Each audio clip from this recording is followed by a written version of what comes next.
I now give the floor to His Excellency Subrahmanyam Jaishankar, Minister for External Affairs of India.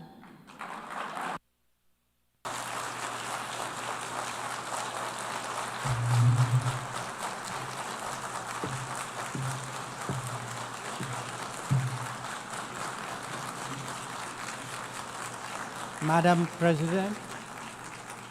President, Excellencies, ladies and gentlemen, Namaskar from the people of Bharat. We are gathered here 8 decades since the founding of this unique body. The UN Charter calls on us not just to prevent war, but to build peace. Not just to defend rights, but to uphold the dignity of every human being. It challenges us to stand as good neighbors, uniting our strength so that generations to come inherit a world of justice, of progress, and of lasting freedom.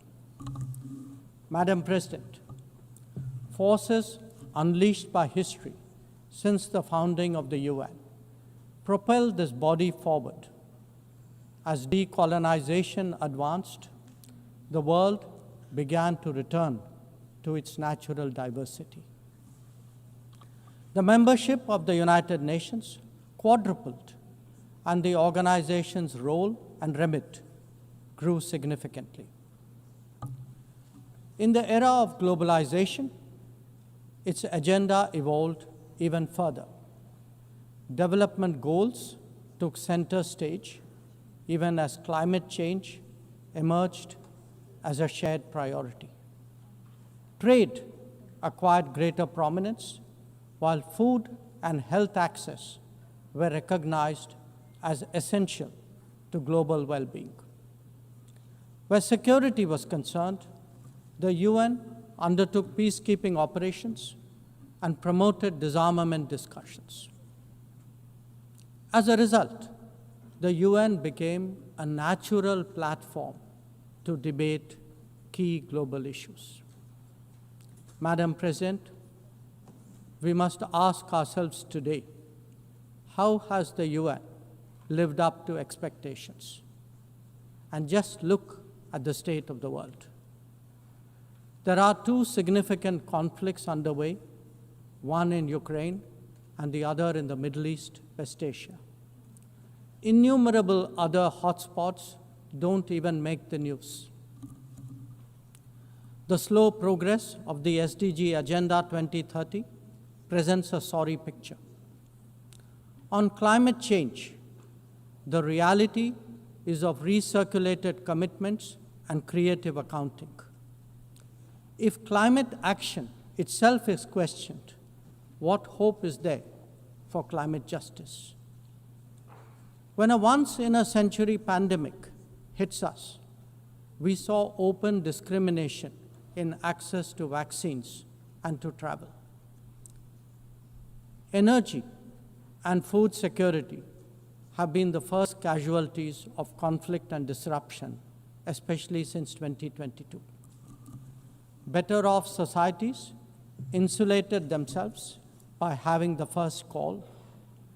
The resource-stressed ones scrambled to survive, only to hear sanctimonious lectures thereafter. When it came to trade, non-market practices gamed rules and regimes.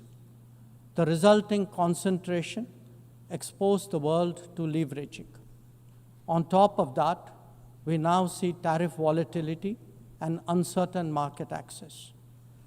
As a result, de-risking is a growing compulsion, whether from limited sources of supply or over-dependence on a particular market.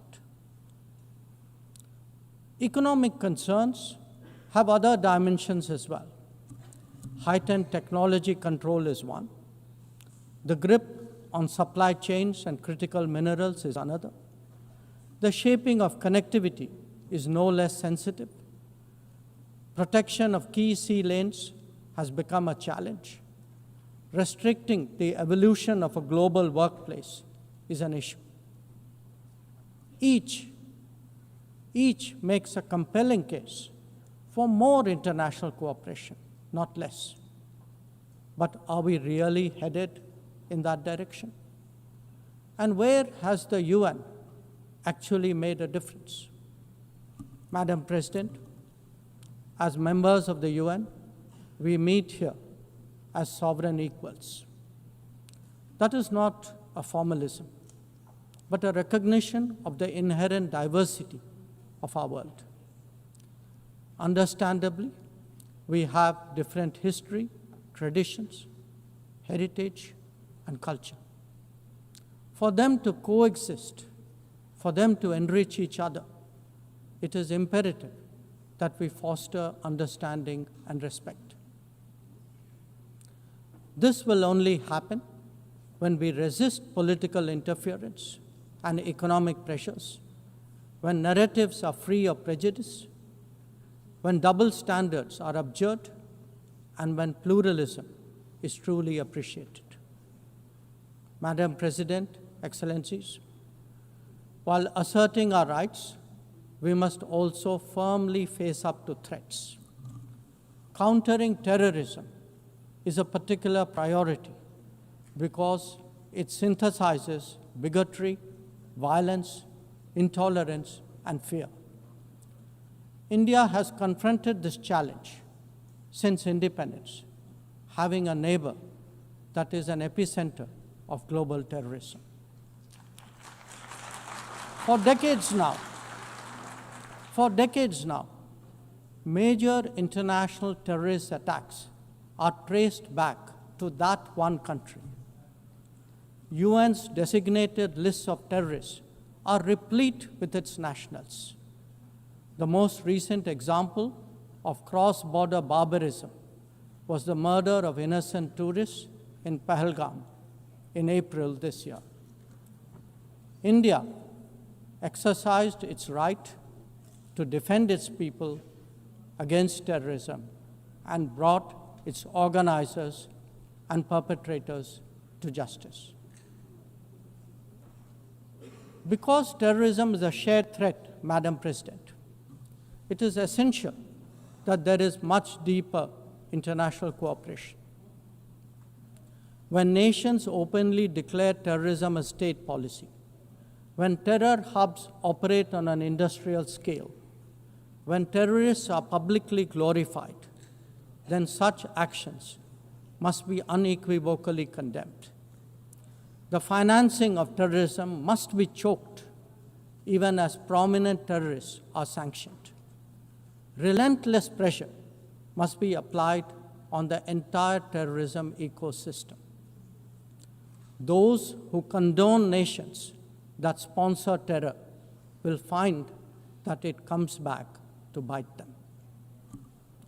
Madam President, an objective report card will show that the UN is in a state of crisis. When peace is under threat from conflicts, when development is derailed by lack of resources, when human rights are violated by terrorism, the UN remains gridlocked. As its ability to forge common ground diminishes, belief in multilateralism also recedes. Central to the erosion of the UN's credibility has been resistance to reform. Most members strongly desire change, but the process is being made an obstacle to the outcome.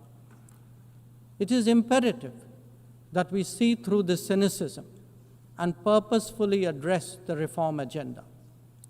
The historical injustice done to Africa should be redressed.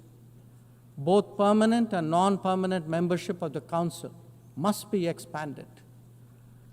A reformed Council must be truly representative, and India stands ready to assume greater responsibilities. Madam President, today the predicament of the Global South is especially acute. Bharat under the leadership of Prime Minister Narendra Modi, believes that it has both a duty to contribute and an obligation to motivate. That is why we have undertaken more than 600 major development projects in 78 countries, as well as innumerable community-based initiatives. They range from large infrastructure to small livelihoods, from capacity building to people's welfare, from concrete assets to education and training. Turbulent times require that we step forward during moments of crisis. India has been forthcoming in that regard, especially in its immediate vicinity. Whether it is finance, food, fertilizer, or fuel, we have responded to the urgent requirements of our neighbors. Madam President, climate events and conflicts have created a demand for HADR assistance. Reflecting our growing capabilities, Bharat has endeavored to be a first responder. Be it essential medicines or relief supplies, the operations of a field hospital or limb fitment camps, these efforts covered 19 nations last year. The people of Afghanistan and those of Myanmar saw India extend its hand during recent earthquakes. Our efforts at ensuring safe commerce, combating piracy, and preventing attacks on shipping in the Northern Arabian Sea also bear mention.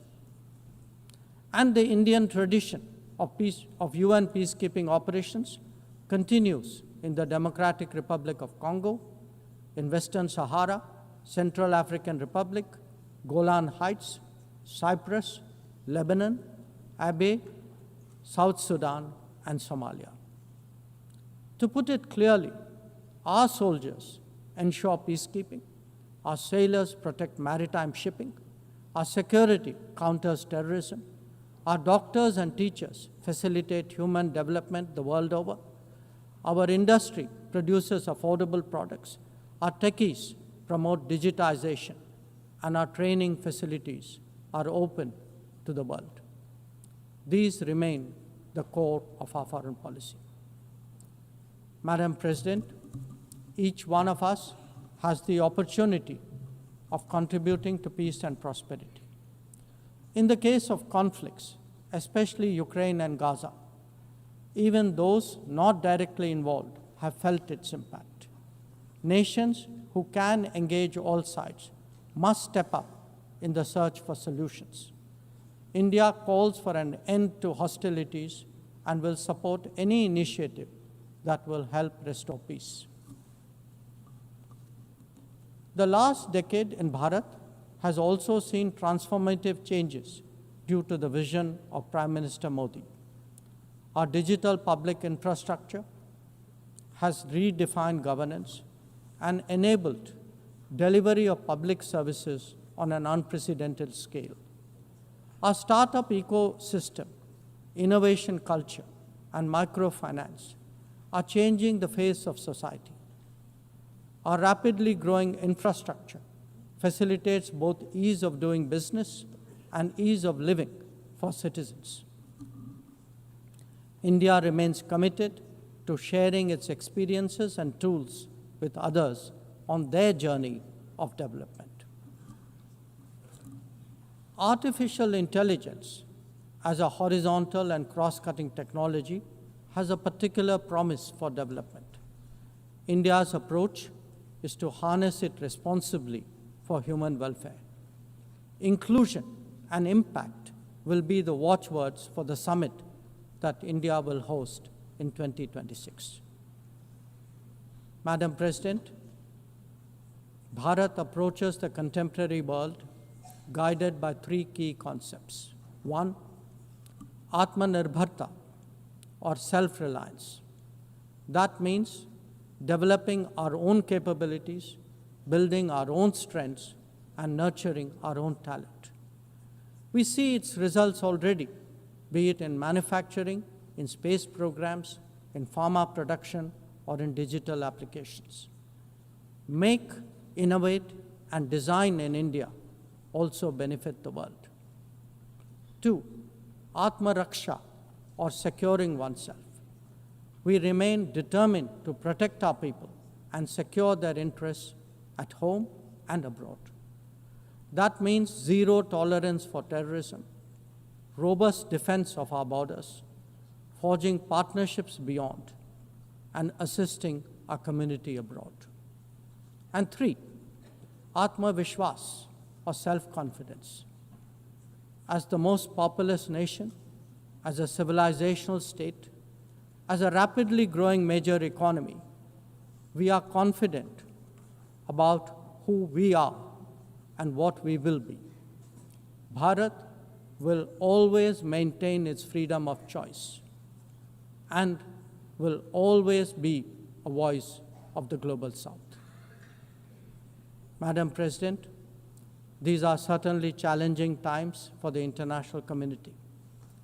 Many of our assumptions and expectations no longer hold.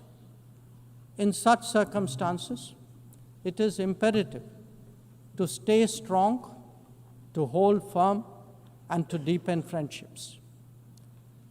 International cooperation must prevail because islands of prosperity cannot flourish in an ocean of turbulence. A world order requires common purpose, as it does empathy for others. That is where we look to the United Nations. Madam President, every member who can make this world a better place must have the opportunity to do their utmost. And for that to happen, reformed multilateralism is the obvious way. The 9th decade of the UN must be one of leadership and hope. Bharat will do its fair share and more. I thank you.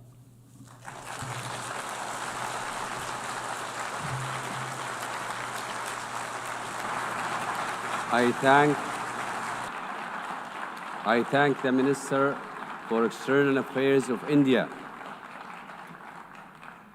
والآن أعطي الكلمة